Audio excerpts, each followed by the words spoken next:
Hello ladies and gentlemen, this is Malikicowtipper going to bring you a late night game of StarCraft 2, and today my opponent is EvAxColtonxX, but we are going to call him Colton for short, and today's map is going to be on Cloud Kingdom LE, and this map has been coming up a lot for me on ladder, and I gotta say that I am very, very pleased with, just how I've learned the map, and I'm actually really coming to like it as a Zerg map. As far as like ZVZ goes, I'm not really quite sure. I'm not really the biggest fan of fighting Terran on the map, just because I feel like it's, a really big, wide open map, and it does encourage them to use dropships, which I'm never a fan of when they do that. All those crystals are so cool, but I really like it for ZVP. I feel like I generally have an advantage over Protoss on this map, and I think in the last couple days I have not lost to a Protoss on the map. But Colton is spawning in the lower position as the blue Zerg, and I'm spawning as the red Zerg in the upper position. And for this map, I'll be sending out an early scout, just because in ZVZ I really like to know what the timing is on the pool, the expand, because I kind of cater my build towards what I see the other Zerg do. I really don't like going blind into anything in a ZVZ map, because I feel like if I know their build, I can effectively counter it. As we can see here, Colton has chosen not to send out a scouting drone yet, and that's probably because he's doing a little bit more of a conservative build, where you can, you can just kind of assume that if I do some type of build like a 14 or a 15 pool, that you'll be able to adequately deal with what just about anything that comes at your way. But realistically, playing the game that way, I found that you're more apt to lose against somebody that scouts you properly and does a build kind of to counter your scouting. But we're just going to have to see what happens. So, looks like Colton did lay down an extractor at 15, and then he's going to have a spawning pool coming at 14. Myself, having seen that, I'm going to feel exceptionally comfortable going with a 16 expand, and then I will probably go for a 16 extractor and a 16 pool. So he is going to probably have his spawning pool and his first queen done before my pool even finishes. And if we check this out, he's already mining gas. So when you're scouting this type of play, and it's also important to kind of know the time that the second expansion goes down as well, because that can kind of tell you, will he have enough minerals for queens? Will he have enough minerals to pump a lot of lings if he wants to try some type of like early speedling pressure or anything like that? But you can kind of guess a couple things off this. You almost know that he's going for early speed, and if we check this out, his timing is actually quite good on this. Now, if he keeps his workers on the gas, that can mean a couple things. He might go for some type of early bangling play, which is very possible. He could go roach, or he might even try something crazy, kind of like a fast layer. And when you see a fast layer, you might see Zerg go muta, or at that point you're more or less just guessing, and you're going to need some additional scouting information. And we can see here that he is continuing to keep his workers on his gas. If we check out my base, I have my gas up and running, but we can see that I'm not going to have enough by the time my pool finishes. I need to adjust this build a little bit to get my gas out just a little bit sooner. That way I can go for speed sooner, because when you go for a late pool, you also get a late speed. And if they try to do, if your opponent tries to do a really heavy push with early speed lanes, you either need to have spine crawlers down, your queen's in a good position, or maybe even be working on bane lanes just to stop the pressure, because the speed Zerglings just kill non-speed Zerglings so much more effectively, especially on creep. It just seems like their effectiveness is multiplied. But if we check this out, my second base is up and running. For Colton, his second base is only about halfway done. I am producing 2 queens right now, which is pretty awesome, and I have a spine crawler going down. I'm putting the spine crawler down in the main base, simply to help defend against any type of Zergling pressure that might come my way. These Zerglings right here, there are 4 of them, and they're going to be met with 4 Zerglings plus an additional 2 more that will be spawning just about any second now, so I'll have no problem countering this early Zergling aggression, and also going to save my drone, which is always awesome. Every drone that you can save is one less drone and larva that you have to use for something else later. So checking this out, his speed is now done. So for about the next minute in the game, he's going to have almost complete map control. For me, moving out with any of my units, unless it's in massive force, is almost going to be suicidal. And taking a look at this over here, we can see he is going to push my Overlord away, but not kill it, which is always a good feeling. The second base is now up and running. If we go to the income tab, we can see that we're both tied dead even at 19 out of 19 harvesters. In the production tab, I'm going for a baneling nest, and we're both continuing to produce more drones. He's getting his second queen on the way, but he's also now starting to pump Zerglings. So it wouldn't surprise me if we saw him do maybe one more round of Inject Larva and produce Lings off of that. We can see he's continuing to produce more Lings in force, and there goes his baneling nest as well. Income tab, again, favoring me ever so slightly. But we're going to have to see what, either of us decide to do at this point. We can I can show you that I am laying down a spine crawler and an evil chamber, and this is actually a very, very effective wall right here against other Zerg, because they can't just run straight into your base, and it basically forces them to come down this way. You can drop an evil chamber somewhere in here, maybe an extra spine crawler just for good measure, and then they pretty much have to engage you right up through here. Good place to put your queen, and we can see he actually has a lot of speedlings coming in. My speedlings coming in just in time to reinforce it. Queens actually do a lot of DPS. They really help pick off those lanes in the background and can be a nice equalizer. See, she got 2 kills out of that engagement, and I'm able to push his links back, and I'm able to save all of my Banelings, which is very nice. His Baneling nest is just finishing, and he's morphing them in. So right now, this is about as white knuckles as it can get for Zerg when you're trying to trade Banelings for Banelings and be as cost-effective as you can possibly be. It will take 2 Banelings to kill 1 Baneling, because they don't count as a light unit. They're just a straight biological unit, so they only take 20 damage, which is kind of cool. But 2 Banelings in a clump like this, and everything's dead. It's just absolutely crazy. So right here we can see that he's moving in. He's actually going to kill quite a few of my lings with those Banelings, and I'm going to be able to scare him away because he only has 1, but I really should only be sending in 2 of these Banelings, so I'm going to send in all 4 of them, detonate, and kill all of those lings, and come up with 1 myself. Go to units lost, we can see that we're both about dead even. Anything at this point is basically negligible at this point. Income right now favors the blue Zerg, Colton, quite heavily that entire time. While he was getting ready to push out with that attack, he was droning, but he did not effectively rally those drones.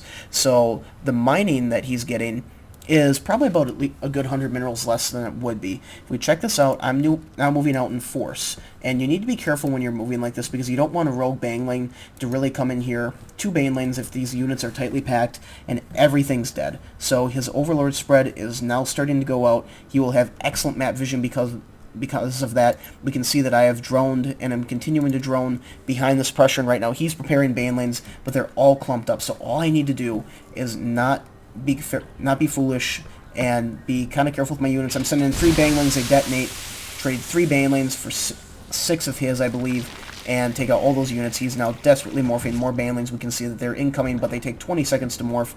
So right here, I'm going to go and try to pick off some of those Banelings. We can see that I managed to snipe 1 of them, but the spine crawler here doing a good job driving me back, but I have plenty of lings left alive, and I have 1 deadly green landmine, and I'm going to be able to snipe this queen, and all this Baneling needs to do is detonate right in the middle of all those workers. A lot of them took a lot of damage, and now there's still plenty of lings here, and they are going to be able to clean up all of these workers. Every single one of them is going to die. If we check out the income right now, we can see that he is losing Harvester upon Harvester. The Queen is going to be able to clean up these lings, taking a little bit of a hit herself. If we check this out, I have killed 21 workers to his 0 workers killed. The income greatly favoring myself, and he's just got to be livid at this point.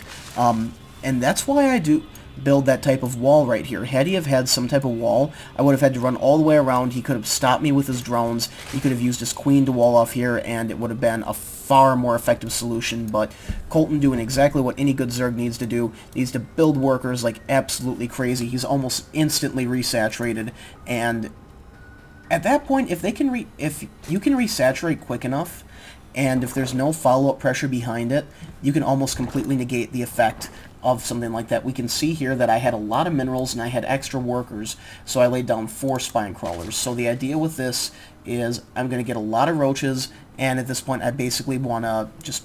I'm at max income already on these bases. Actually, I could use a few more harvesters, but that's mainly because I'm just not getting gas. I'm just doing that right now. But in theory, all I should need to end this game is a good roach push. But if we check this out, Colton got quad gas quite some time ago. I didn't call that out to you guys, and I should have, because he is now going Spire Tech. And this is how a lot of Zerg versus Zerg games transpire. Myself, I have no clue that the Spire is going down whatsoever. It was not placed when I was in his base. And realistically to that, I do not have an Overlord within scouting distance, so I'm going in all in roaches. But I'm suspecting something might be coming, but you'll notice that I have not laid down any spore crawlers or anything like that of the sort. Now, Colton's spread with his overlords is exceptional. He has vision on the entire map, and what I'm doing right here is I'm sending out a pack of roaches with a group of banelings. Their purpose in this group, along with a few lings, is just to shield them from anything else that might come out their way. And we can see that Colton just playing like a champion right now, actually. Macroing very, very nice. I am taking a third base, and I know that he's fully aware of it, and I'm really concerned about, you know, a dozen lings could come by and really ruin my day. These guys should be, in general, quick enough to get over there, but just nothing that they're really going to be able to do. I do maintain a +1 attack upgrade on my ground troops, which is more than I can say for Colton at this point. Let's go back to the production. We can see that he has been banking his gas and now has 11 mutalisks. So I'm sending in my roaches first to avoid losing these guys, and they're going to spawn at just about the right time. And we can see the spine crawler is going to go down. I'm going to snipe the queen. She needs to die. And then I'm just going to start working on anything else that I can. Picking off the banelings, and I'm going to move in my units, my banelings over here, and hopefully I detonate. Yes, taking out so many of his workers. That's just insane. So he is down from 53 to 26. That has got to hurt. His income has just been greatly reduced. These roaches, they were on a suicide mission. The best thing that they can do right now is hope to snipe this queen and put her out of her misery. And Colton right now is going for a counterattack with his mutalisks, excuse me. Nope, has to stay and stop the roaches first because they took out the queen. And wow, I just love what he does. Just almost instantly droning, just pumping drones. That's really good Zerg play. Not a lot of Zerg have the diligence to just pump drones like that, even under the face of a hardcore attack. I could use to learn something like that myself. So if we check this out, I have a group of roaches out, and you're more than likely wondering why. These roaches are going to delay these mutalisks. If we check out what I'm doing at my base is I'm preparing more queens, and I'm also dropping a Hydra Den. So I built these roaches specifically for when he came to attack my base with this pack of mutas. Knowing that he would, I'm sending these guys out because he absolutely has to commit to killing these roaches. Otherwise, they're just going to wreck his base. There's nothing that he has here that can stop them whatsoever. He spent almost all of his larvae getting his income back up to a reasonable amount, and these roaches, they will most certainly die, and that did not help me. I lost probably about 15 to 16 roaches there, but it's delayed this attack by the mutalisks by probably at least a minute. And this Ling, what a hero Zergling. Oh, nope, sorry. That was a hero roach, just trying to get away. We check out the production right now. We can see I have a nice little pack of hydras forming. I have spore crawlers and spine crawlers going down all over the place, and the mutas, although they are very fast, just not quite quick enough. The Hydra's not quite able to pick off one of the mutas. There are 24 health left. This queen, she is most certainly going to die. Oh, yep, she dead.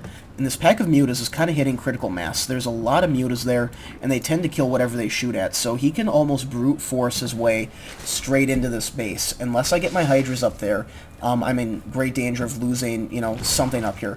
So I do have two queens. I have Spore Crawler to support them. But we can see that the mutas are just so good at exploding my queens. Their splash damage killing a lot of my workers as well, or doing a lot of damage. And right here, they're just going to mainly sit around and pick off whatever they can. And I am going to be able to pick off... Oh, nope, he flies them out of range. Nothing I can do to save the Banelane nest. My Hydralisks are incoming right now. They do... Do they have their range upgrade? Yes, they do have their range upgrade, which is awesome. +1 armor and +1 missile attack, almost finished. So I've committed to the Hydra route. That is what I'm going to use to stop the army. Go to income right now. We can see I'm at 40 harvesters. He is at 39. So in turn, by dropping down all these base defenses, he has significantly cut my income back. I do have just enough drones at each of my bases, but I have not been able to do much at these extra bases. And right now what I absolutely need to do is I need to get the gas up. I need to build about 15 to 20 more drones very quickly and do something with them. So this pack of Lings, I'm sending them out just hoping to find anything, and this is awesome. His Overlord Vision spots that, he cancels that hatchery knowing that he can't get it out, and these mutas just going to have a heyday. They're actually doing a lot of damage against these Lings. The +1 ground armor helping reduce that splash damage by a lot. And right here, there's just not much I can do. There's enough Lings in the wall to stop me for long enough where I'm not going to be able to get in. And these guys are just on attack move right now. They're scouting out, trying to see what else he's on. And they're giving me map control. Even though he's the one with a pack of mutalisks and I'm the one with the immobile ball of Hydras, these guys have just prevented an expansion and are... realistically are keeping me in this game at this point. Even though I've done a good job at managing his workers and hitting him very hard, I've done an incredibly poor job at macroing up. And for myself, we go to the production tab. I'm pretty much just straight focused on producing units right now. I'm not even thinking about my economy, just because I have a decent amount of money. If we take a look at Colton, he has so much money banked right now. If I were him, I would just be, pumping money into the Zerglings. I would get like 100 Zerglings on the ground and get some Banelanes to go along with it and just literally use that to take down this army. I do not have good roach support right now, so if he had enough Lings and Banelings with his mutas, he would be able to absolutely decimate this. Now, I do have my +2 coming, and what I really should do is wait for my +2 before I do any type of attack. It's at the rate that my army's traveling, it's just not quite going to be finished yet when I get in there. And I'm taking my time to kill just about every single Overlord I see, just at this point trying to be annoying more than anything. That's my sole goal, is to be annoying and basically to deal the death ball. I really feel as though I have the advantage at this point in the game, and my units are going to be able to do some Baneling wasting his life on the rocks. There's no need for that. Come on, man, let's just wait for the +2. Wait for the +2. It's worth it. It really is. I'm not even sure if I was paying attention on that. We can see right there, Baneling taking out some of the units. I have a few Banelings mixed in specifically to deal with these guys, and I have a lot of Lings shielding me, taking all the Baneling damage. Banelings coming in, chasing down those workers, and right here, my +2 about to finish, and there's just too many Hydras. There's absolutely nothing that those Mutalisks can do about it. They are Hydra food. The Queen, fighting valiantly, she explodes. Colton says, I fucking sucked it up, and, you know, I wouldn't agree with that. I do believe that Colton played a good game. I think he did just about everything he could to stop me at this point. I just think that my strategy and the way I played the game was just slightly better. It's little things like doing the Extractor and the Spine Crawler here is a super effective way to stop what's going on. A few more Spine Crawlers in the base could have really limited my ability to hit his worker line. I believe, let's just check this out, I was able to kill 57 of his workers that game. So when you think about that, that's 57 larvae that he was not able to spend on units. That is 57, well, not 57 larvae, but that is 2,500 plus minerals that he had to spend rebuilding. That's lost mining time, and even for myself, this base defense is decent against a Ling run by, but if you're going against a really aggressive Zerg opponent, you almost need like 6 or 7, 8 Spine Crawlers in your base to stop that. My upgrades were significantly better than his, and I think that's just because I went for a cheaper army. Colton, I should say, was spending almost all of his gas straight on Mutalisks, which can be very good for map control, but as long as you know that they're coming, if you can have 2 Queens and 4 Spore Crawlers sitting here, they have 400 health, they do 15 damage to air, they attack very, very fast. This will absolutely chew up a ball of mutas, and if your Hydras can get in there, we can see that I was trying to get Infestors out for fungal growth. I just feel they can be very hit or miss. So I hope you guys enjoyed this game. This is Malikicowtipper signing out.